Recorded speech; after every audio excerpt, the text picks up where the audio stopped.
핵을 가진 나라가 더 강할까요? 아니면 핵이 없어도 싸울 수 있는 나라가 더 무서울까요? 저는 유엔 파견 군사 전문가로 일하면서 이 질문을 수없이 들어왔습니다. 그리고 대부분은 같은 답을 내놓죠.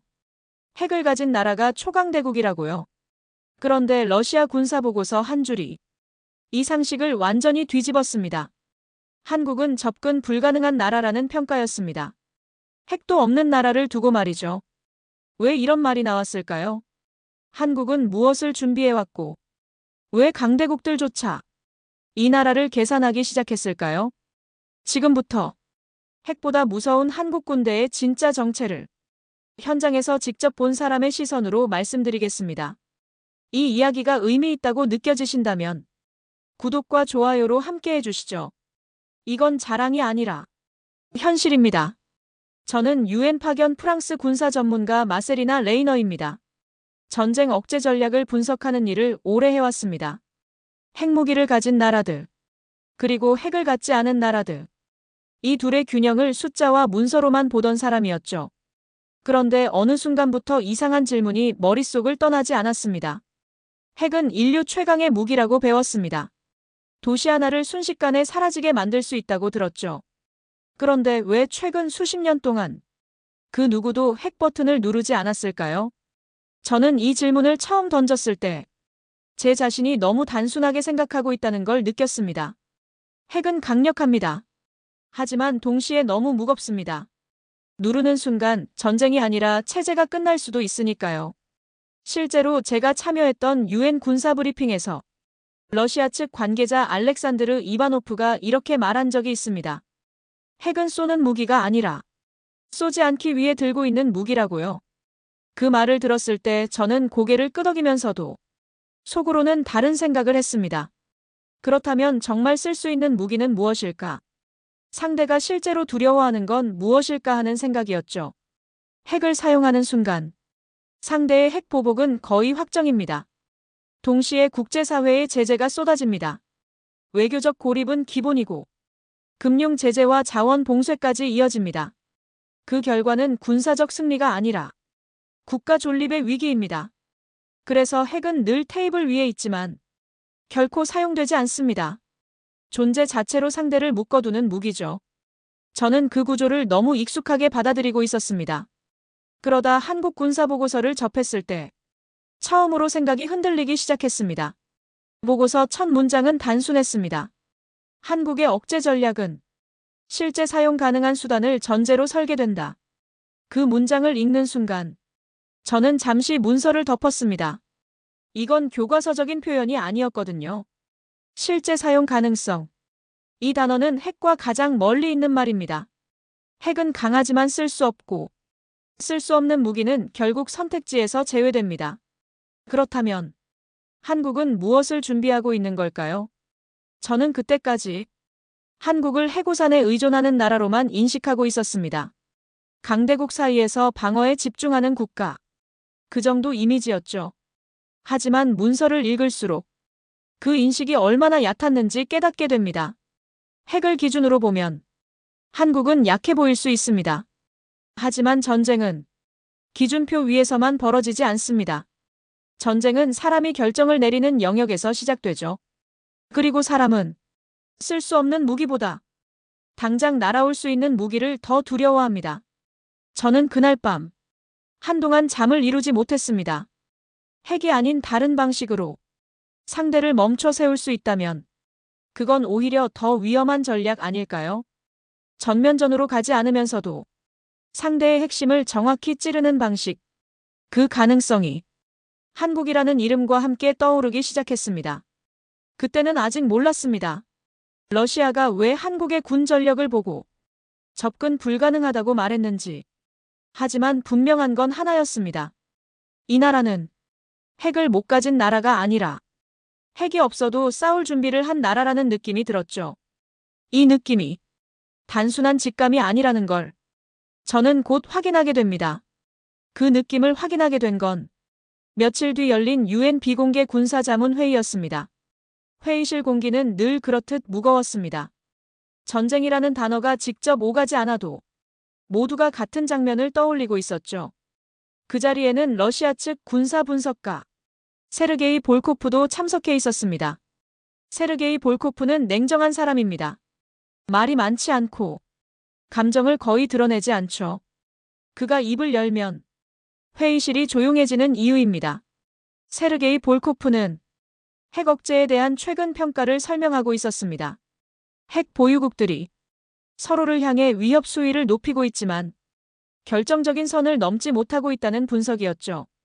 그 설명을 듣는 동안 저는 계속 같은 생각이 맴돌았습니다. 모두가 알고 있다는 사실입니다. 핵은 쓸 수 없다는 걸요. 설명이 끝난 뒤 제가 질문을 던졌습니다. 핵 보유국 입장에서 가장 두려운 상대는 누구냐고요. 핵을 가진 나라냐고 아니면 핵이 없는 나라냐고 물었습니다. 회의실이 잠시 정적에 잠겼습니다. 세르게이 볼코프는 제 쪽을 바라보며 짧게 웃었습니다. 그리고 이렇게 말했죠. 핵이 없는 나라가 더 위험할 수 있다고요. 그 말이 제 귀에 꽂혔습니다. 세르게이 볼코프는 이유를 설명했습니다. 핵을 가진 국가는 결정의 문턱이 너무 높다고 했습니다. 누르는 순간 되돌릴 수 없다는 걸 자기들도 너무 잘 알고 있기 때문이죠. 그래서 핵은 위협으로는 존재하지만 전술 선택지에서는 빠져 있다는 겁니다. 반대로 핵이 없는 나라가 강력한 재래식 전력을 갖고 있다면 이야기가 달라진다고 했습니다. 그 무기는 실제로 날아올 수 있으니까요. 정치적 명분도 만들 수 있고 확전도 통제할 수 있습니다. 이 말은 러시아 측에서 먼저 나왔습니다. 그 순간 저는 한국이 떠올랐습니다. 그리고 한국을 떠올렸다는 사실 자체가 저를 놀라게 했죠. 이전까지 한국은 이런 논의의 중심에 있지 않았으니까요.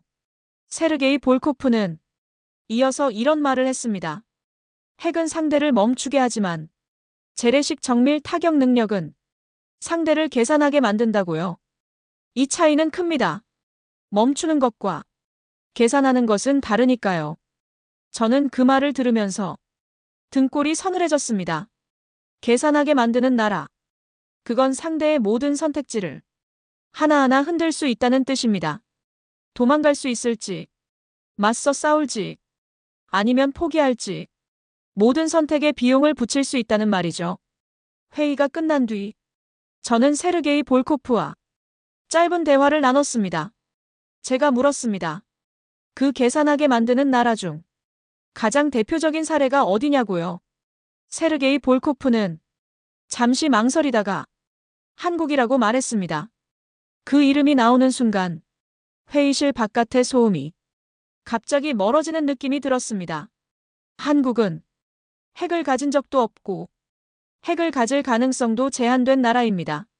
그런데도 러시아 군사 분석가의 입에서 위험한 상대라는 평가가 나온 겁니다. 그날 저는 핵 억제 이론이 교과서와 현실에서 얼마나 다르게 작동하는지 처음으로 실감했습니다. 강한 무기가 아니라 쓸 수 있는 무기.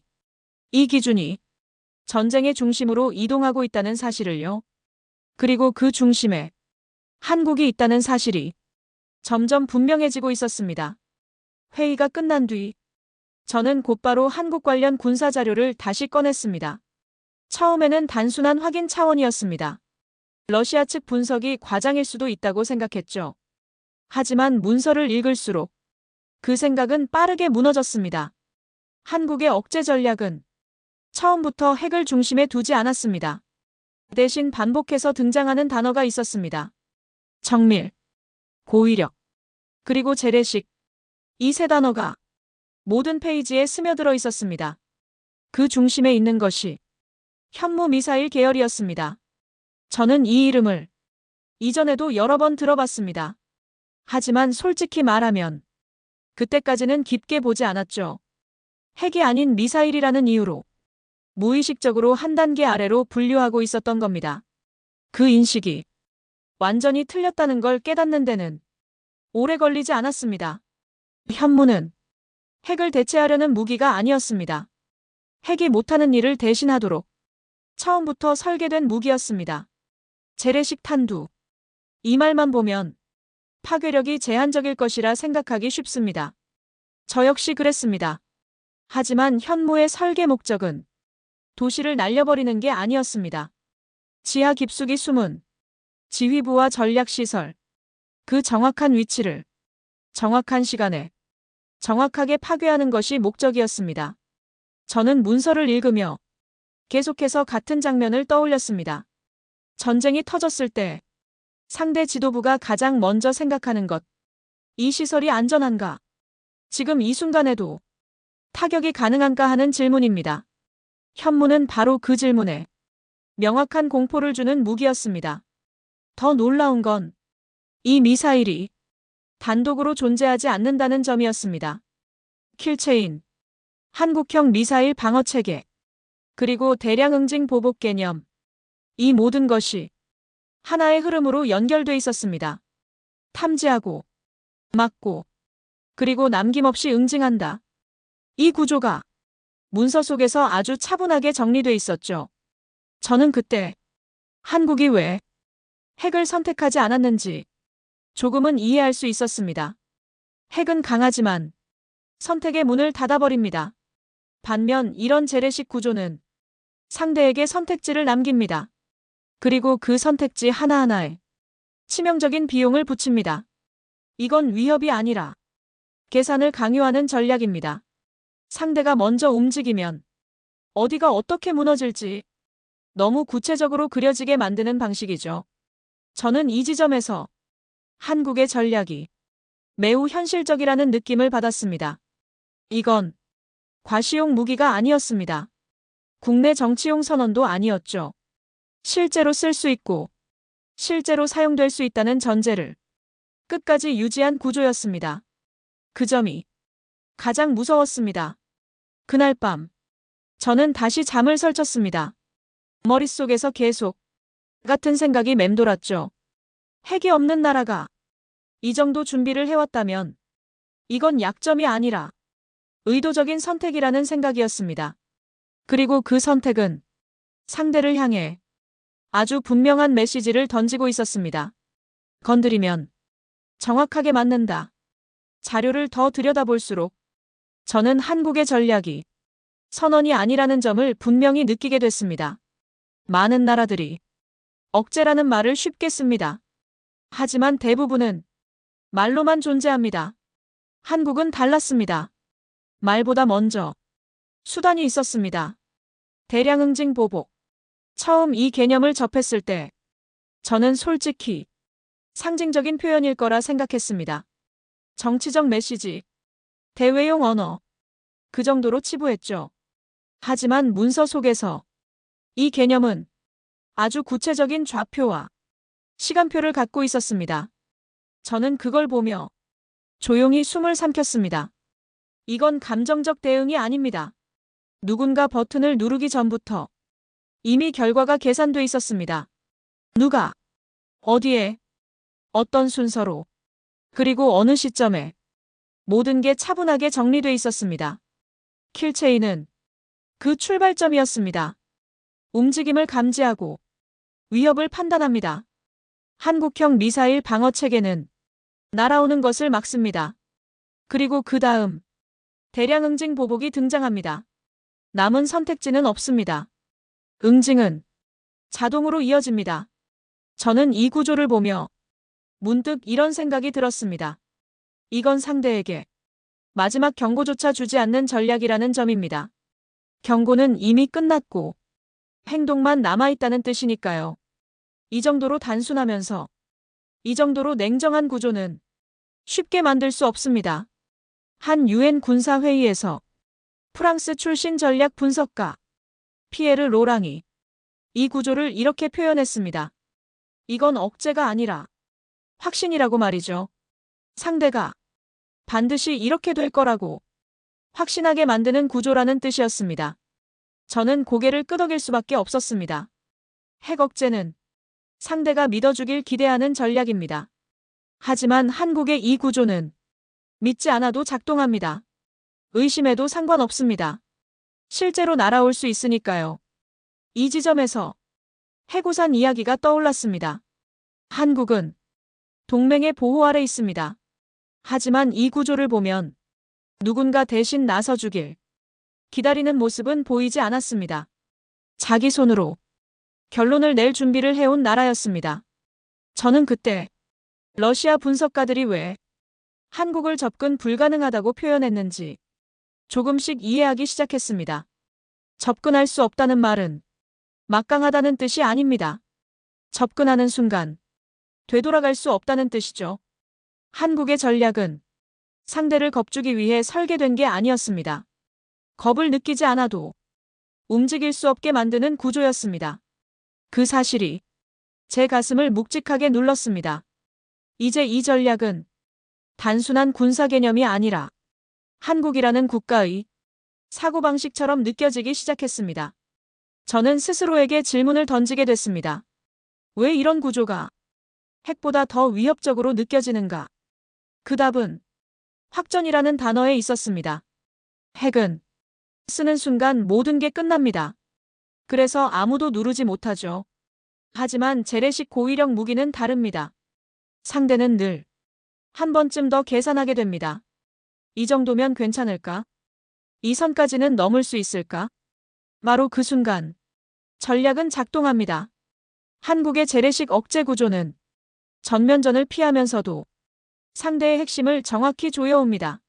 지휘부, 통신망, 전략 자산, 전쟁을 지휘하는 손 자체를 직접 위협하는 방식입니다. 저는 이 점에서 이 구조가 얼마나 현실적인지 실감했습니다. 유엔 내부 브리핑에서 저는 미국 출신 군사고문 리처드 콜린스와 이 주제로 대화를 나눈 적이 있습니다. 리처드 콜린스는 재래식 고위력 무기의 장점은 정치적 선택지를 남긴다는 데 있다고 말했습니다. 누구도 즉각적인 세계대전을 원하지 않으니까요. 그 말은 맞았습니다. 핵은 선택지를 지워버립니다. 하지만 한국의 방식은 선택지를 줄이되 완전히 없애지는 않습니다. 상대는 계속 계산합니다. 그리고 계산할수록 움직일 수 있는 폭은 줄어듭니다. 이 구조는 국제법적 부담에서도 자유롭습니다. 핵 사용과 달리 즉각적인 국제적 단죄로 이어지지 않습니다. 외교적 공간이 남아있고 정치적 설명도 가능합니다. 바로 이 지점에서 한국의 전략은 현실 정치와 정확히 맞닿아 있습니다. 저는 문서를 넘기며 이 전략이 감정이나 자존심에서 나온 것이 아니라는 점을 계속 확인하게 됐습니다. 차분하고 냉정하고 끝까지 계산돼 있었습니다. 이런 전략은 오히려 준비되지 않은 나라에게 더 큰 공포로 다가옵니다. 핵은 상대도 준비합니다. 하지만 이런 재래식 구조는 상대의 준비 수준을 끝없이 시험합니다. 방어가 가능한지, 대체 수단이 있는지, 하나라도 빈틈이 있으면 그 순간 전략은 현실이 됩니다. 저는 이 지점에서 한국이 단순히 강한 나라가 아니라는 생각이 들었습니다. 이 나라는 상대가 무엇을 가장 두려워하는지 정확히 알고 있었습니다. 그리고 그 두려움을 매일같이 유지할 수 있는 구조를 선택한 겁니다. 그게 바로 핵보다 무서운 이유였습니다. 이쯤 되자 저는 하나의 의문에 도달했습니다. 이 전략이 가능하려면 단순히 무기 몇 개로는 부족합니다. 쏠 수 있는 무기가 아니라 계속 쏠 수 있는 체계가 필요합니다. 바로 그 지점에서 한국의 진짜 얼굴이 보이기 시작했습니다. 러시아 군사보고서에서 가장 많은 분량을 차지한 부분은 의외로 미사일 재원이 아니었습니다. 사거리도 아니었고 탄두 중량도 아니었죠. 보고서가 집요하게 파고든 건 한국의 군수산업 구조였습니다. 저는 그 대목을 읽으며 잠시 책상에 기대 앉았습니다. 이건 무기 분석이 아니라 국가 분석에 가까웠습니다. 한국은 전쟁이 나서 급히 무기를 만드는 나라가 아니었습니다. 평시에도 전쟁 수준의 생산을 유지하는 나라였습니다.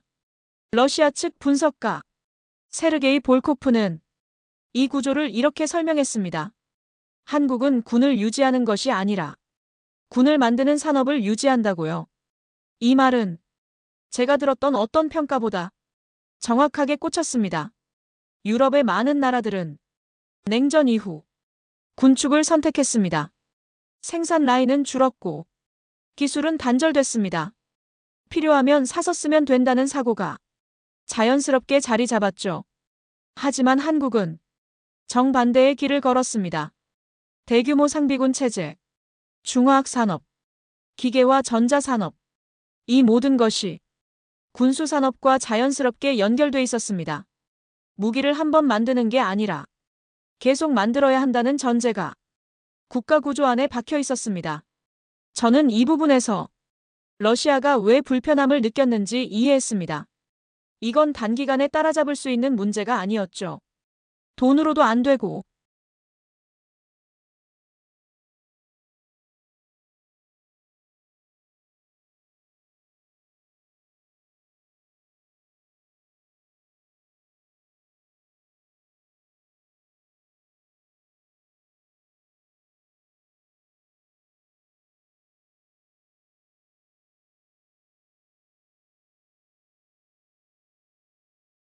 이미 완성 단계에 들어와 있다는 사실이 저를 가장 놀라게 했습니다.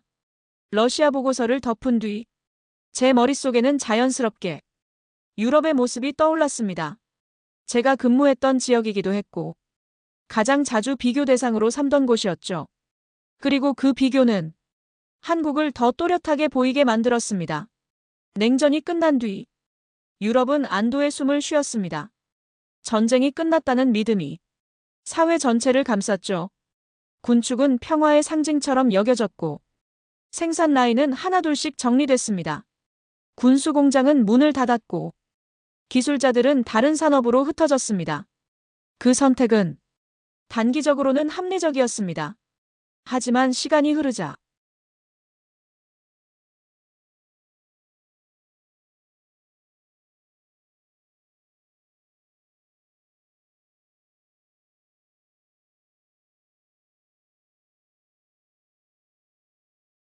뼈아프게 정확했습니다. 반면 한국은 전혀 다른 선택을 했습니다. 전쟁이 끝나지 않았다는 전제, 언제든 다시 시작될 수 있다는 현실. 이 인식이 국가 전반에 깔려 있었습니다.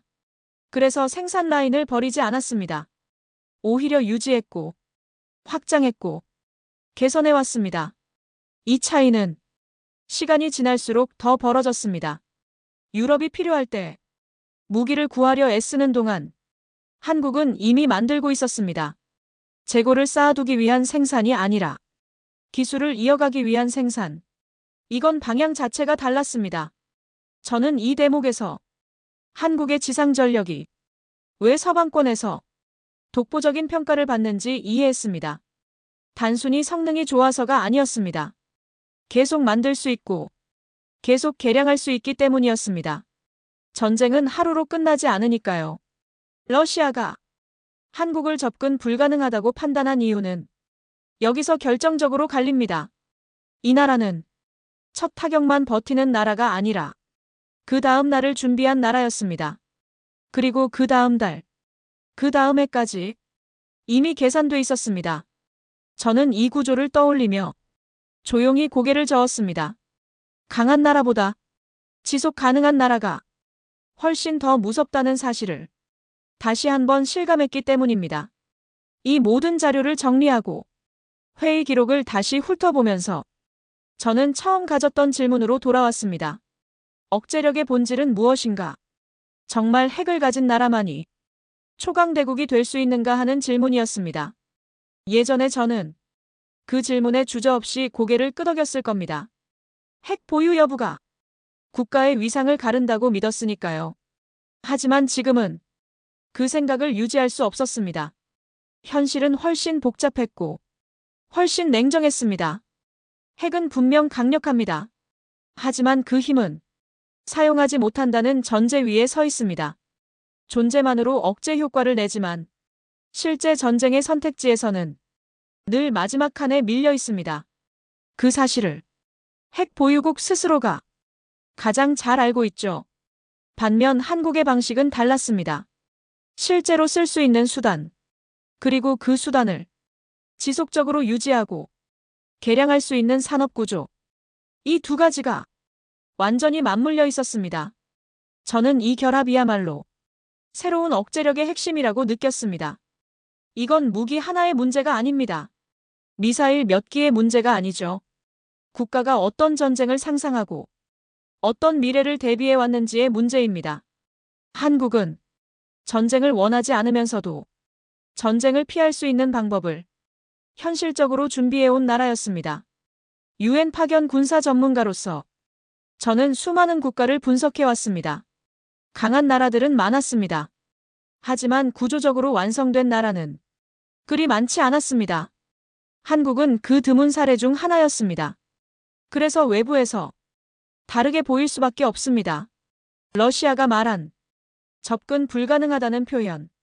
이건 과장이 아닙니다. 그 말의 의미는 이 나라를 건드리는 순간 어디서 무엇이 무너질지 너무 명확하다는 뜻입니다. 불확실성이 없다는 점에서 가장 위험한 상대라는 평가죠. 저는 이 결론에 도달하며 묘한 감정을 느꼈습니다. 존경과 경계가 동시에 섞인 감정이었습니다. 이건 감정적인 국수주의가 아닙니다. 냉정한 분석 끝에 나온 판단입니다. 한국은 핵이 없어서 약한 나라가 아닙니다. 핵이 없어도 상대를 멈춰 세울 수 있는 구조를 완성했기 때문에 강한 나라입니다. 그리고 바로 그 점이 이 나라를 새로운 의미의 초강대국으로 보이게 만듭니다. 이 이야기를 정리하며 저는 마지막으로 이렇게 적었습니다. 눈에 띄는 무기 하나보다 그 무기를 계속 만들어낼 수 있는 나라가 진짜 강한 나라라고요. 한국은 이미 그 지점에 도달해 있었습니다.